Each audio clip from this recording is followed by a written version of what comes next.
Hi, I'm Sharaad Kuttan and welcome to Consider This. Some 6 months ago, in April in fact, I interviewed my guest tonight, Professor Ahimsa Campos-Arceiz from Nottingham University about megafauna, elephants in particular. It was an exciting interview because I had actually gone to the Ulu Muda Forest Reserve and seen for my very eyes Malayan elephants. And so we're going to continue that discussion tonight.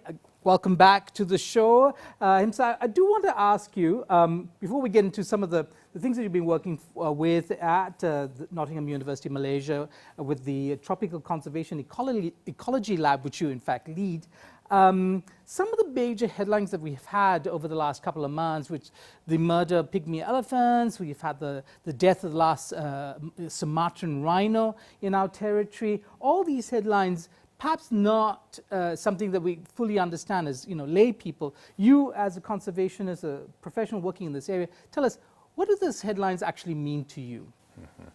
Hi, hello, Sharaad. Very, very pleased to be here. Well, I think 2009 will come down to history as the year that we lost Sumatran rhinos in Malaysia.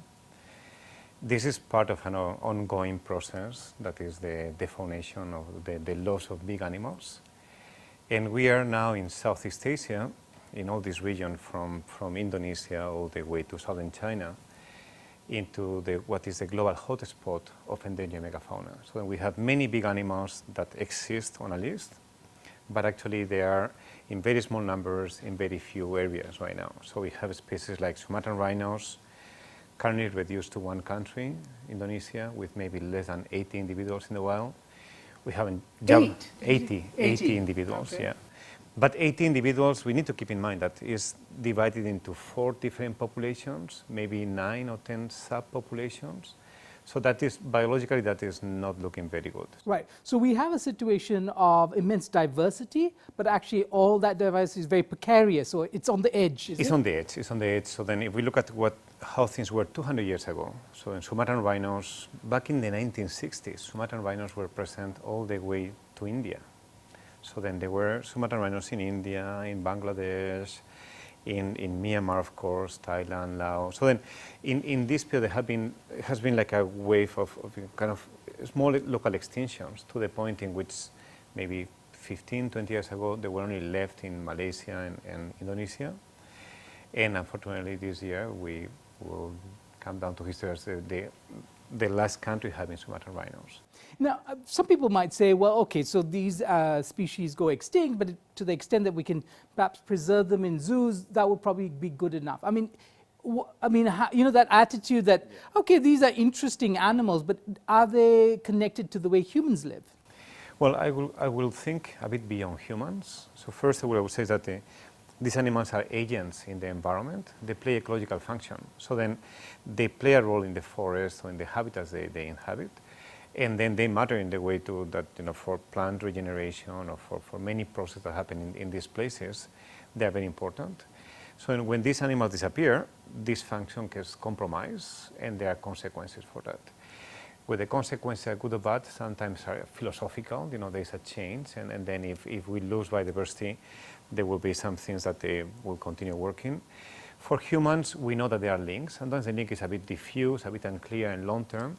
But we know we don't want to accumulate all these changes because we depend on ecosystem services. So then we obtain our water, we obtain many resources from the forest.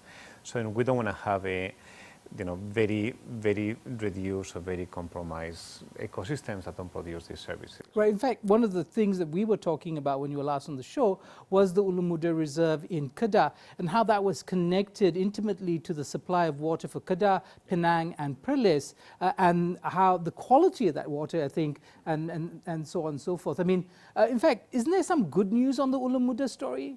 Well, there was an announcement earlier this year by the Chief Minister that the Ulu Muda will be gazetted as a state park, and I think right now there are negotiations happening, and I'm not being involved, but I think the right people are working on it, and hopefully we'll get good news soon. Yeah. Okay, so there is some good news. I mean, the other thing that was in the media was the death of pygmy elephants, right, in Borneo, and this was a situation again where poaching was involved and so on. So what does that tell you? What does that headline tell you?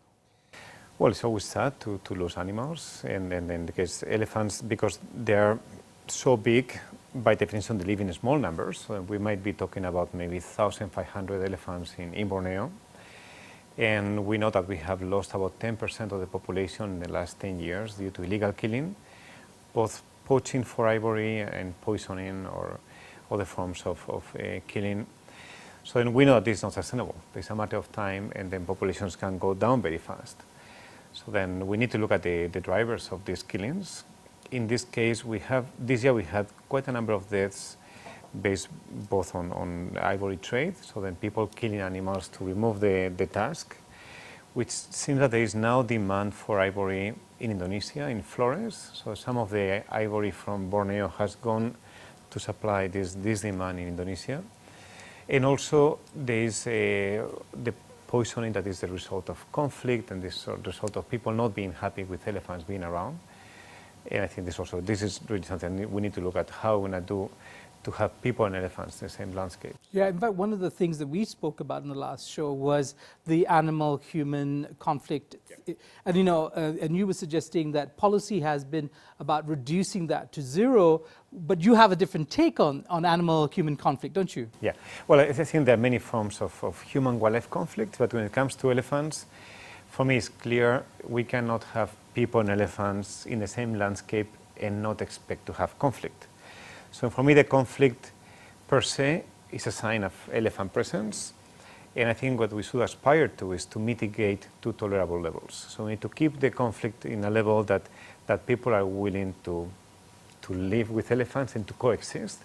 So moving from human-elephant conflict into human-elephant coexistence.